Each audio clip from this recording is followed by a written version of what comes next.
The Battle of Magnesia was the concluding battle of the Roman-Seleucid War, fought in 190 BC near Magnesia at Sipylum on the plains of Lydia between Romans, led by the consul Lucius Cornelius Scipio and his brother, the famed general Scipio Africanus, with their ally Eumenes II of Pergamum, and the army of Antiochus III the Great of the Seleucid Empire. A decisive Roman victory resulted in Roman domination over the internal affairs of a large part of the territory once controlled by the Seleucid Empire. The main historical sources for this battle are Livy and Appian. Prelude. Antiochus was driven out of Greece following the defeat of his expeditionary force at the Battle of Thermopylae. The Roman navy with the Rhodians and other allies outmaneuvered and defeated the Seleucid navy, permitting the Roman army to cross the Hellespont. The Roman army operated under the commands of the consul Lucius Cornelius Scipio Asiaticus, younger brother of Scipio Africanus,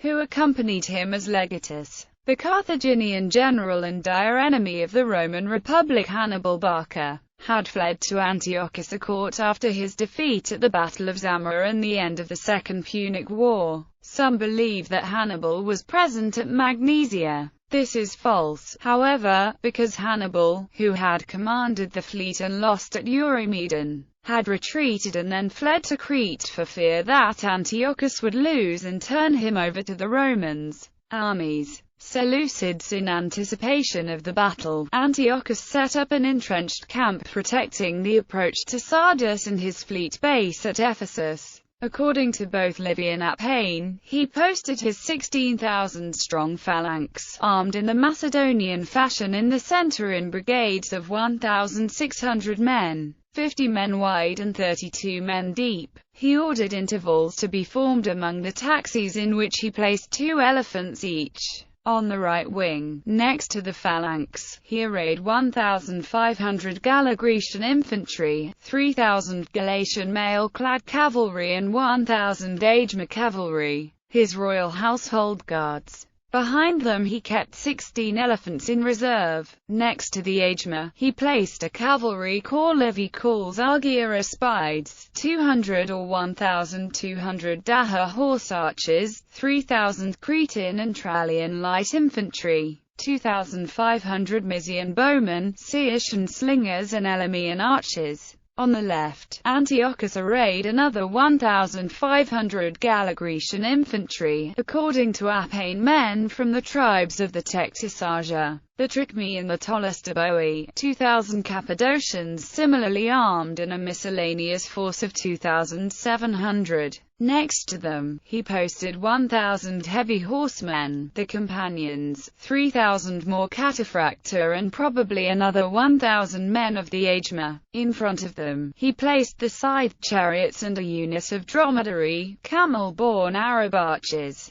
His left wing was completed with a corps of Tarentines, 2,500 Gallo-Grecian cavalry, 1,000 newly enlisted Cretans, 1,500 Carians and Cilicians similarly armed, and the same number of Trallis. Then came 4,000 Peltasts, Pisidians, Pamphylians, and Lydians. Next to these Sciatian and Elymian troops equal in number to those on the right wing. And finally 16 elephants a short distance away. Antiochus retained command of the horse on the right wing in person. His son Seleucus and his nephew Antipater commanded the left. Philip, the master of the elephants, commanded the phalanx, and Mendus and Zexus the skirmishes. The Romans arrayed in their customary triple-line formation with their left wing resting on the river. The Roman reinforced legions occupied the center of this formation and the Latins, the ally legions, on their wings. In all, there were 20,000 men of the legion. Behind them, Scipio held his 16 elephants in reserve, fully aware that the African elephants could not face the larger Indian stock on equal terms. On the right, Scipio placed the allied Pergamena army under Eumenes and the Achaean Peltasts, 3,000 in all, to cover the flank of the legions. Next to them, he placed his cavalry, nearly 3,000 strong, 800 of them Pergamenes, the rest legionary cavalry. According to Livy, in the extreme right he posted the Trallian and Cretan horsemen, each body numbering 500 troopers, but most probably, these are the light troops and archers named by Appian to be intermingled among the cavalry. Livy also mentions 2,000 Macedonian and Thracian volunteers, who were left to guard the Roman camp.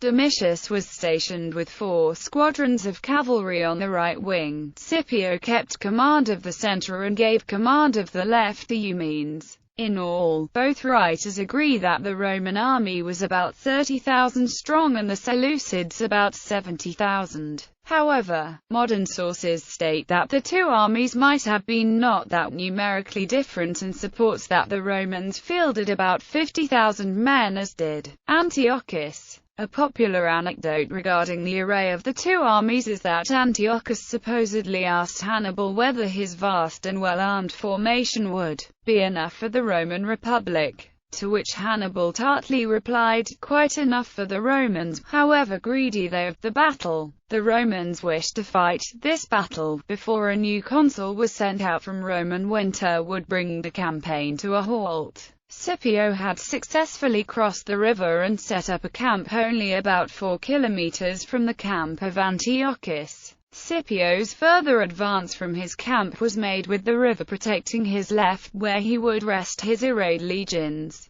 Except for 4 squadrons, all the allied cavalry was on its right when the battle started. The battle began with a charge by the Seleucid flanks. There was a charge on the right by the Seleucid cavalry wing commanded by the king himself, which broke their opposing infantry, leading to a pursuit by the Seleucid cavalry, leaving the field to unsuccessfully attack the Roman camp. At roughly the same time, on the Seleucid left, a failed attack by the scythe chariots disrupted the Seleucid cavalry on that wing. Antiochus led a charge to exploit the gap opened by his chariots. The attack on the Roman left failed. The Seleucid phalanx then charged the first Roman line, while their flanks were still protected by Galatian mercenaries. The phalanx successfully pushed back the hastata, outreaching and tirelessly pushing them back, preventing their opposition to reach them with their much shorter gladius. The hastata fell back, for they proved to be incapable of piercing the enemy formation, making nearly no casualties in the enemy line. The Roman ally Eumenes, commanding all the cavalry on the right flank of the Roman allied army, counterattacked the Seleucid left, already disrupted by the scythe chariots, and broke it, leaving the flanks of the phalanx very vulnerable. Forming squares facing all sides in good order, the Phalangitae tried to march off the battlefield. The Roman legionaries threw their pila at the Seleucid infantry, but the cuirasses of the deeper rows, held vertically,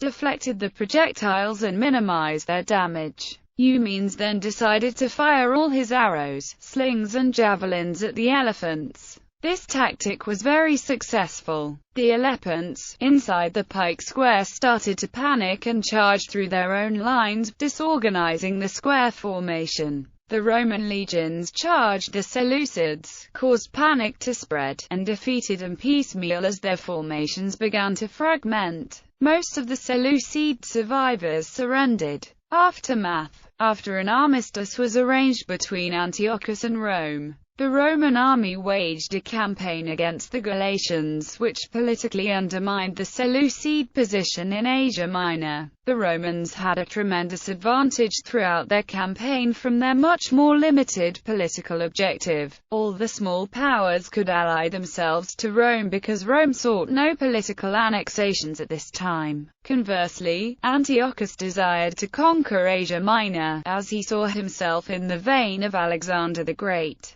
The Aegean Sea was a natural frontier for a state based in Babylonia, as Xerxes discovered long ago. If Antiochus had wanted to advance west into Greece, he needed to turn his state into the leading naval power in the Mediterranean, from nowhere. Before sending his army west, the treaty forced upon Antiochus III by the victorious Romans was crippling. In the Treaty of Apamea, Antiochus was forced to pay a huge war indemnity of 15,000 talents, along with giving up significant territory in Asia Minor. The Taurus Mountains became the new frontier. The Seleucid navy was limited by treaty, and their squadrons of war elephants destroyed. It weakened the already fractious Seleucid Empire, and halted all ambitions of Antiochus III of becoming a latter-day Alexander in his own right.